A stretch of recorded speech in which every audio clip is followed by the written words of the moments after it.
마약과 스마트폰, 게임 등 청소년 중독의 심각성에 대해 매스컴에서 접해보셨을 겁니다. 이 같은 문제를 교회가 나서 해결해보자는 의견이 제시됐는데요. 올바른 기독교인을 양성해 중독을 예방하는 것은 물론 회복까지 이끌어가자는 의미입니다. 김태용 기자가 보도합니다. 이달 초 종영을 앞둔 인기 드라마. 주인공은 마약 범죄팀의 에이스 형사로 승승장구하다 강제로 마약에 중독됩니다. 드라마는 손쉽게 마약을 사고 팔 수 있는 우리 사회 현실을 그려냈습니다. 한 청소년의 성장 과정을 담은 외국 영화입니다. 촉망받는 농구 선수로 기대를 모았던 한 고등학생.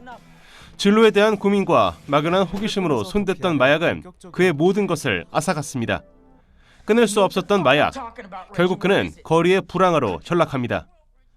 이처럼 마약을 소재로 한 드라마나 영화는 쉽게 찾아볼 수 있습니다. 이 같은 현상은 마약이 우리 사회 안에 얼마나 파고들었는지, 얼마나 심각한지를 알려줍니다.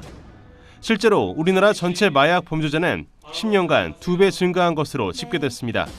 더 심각한 문제는 해당 기간 10대의 마약 사범 증가율은 11배라는 점입니다.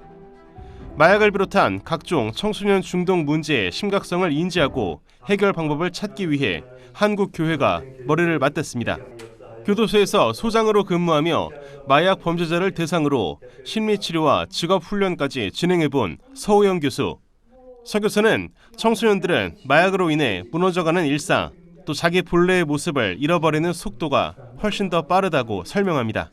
우울 불안이라든가 사회적 공황장애인가 PTSD라든가 품행장애, 비행장애 같은 품행장애, 비행장애가 바로 우리한테 오는 애들입니다. 네. 그래서 청소년 시기에 우리가 그걸 관심을 가져야 되고 재발률도 훨씬 더 높습니다. 그리고 사회적으로 어려움을 더 겪습니다. 강의자로 나선 김엘리아 선교사는 청소년들의 스마트폰 중독은 과거 우상 숭배와 같다고 설명했습니다. 청소년들이 빠져있는 웹툰 또 쇼츠 등은 성경시대 사람들이 빠진 우상들의 콘텐츠라는 것입니다. 그러면서 이를 타개해 나갈 수 있는 건 교회만이 할 수 있다고 강조했습니다. 성도들의 미디어 소비에 대한 영적 시각을 교회가 열어줘야 하고 어른부터 아이까지 영안으로 바라보게 하는 예방 교육이 절실하다고 밝혔습니다.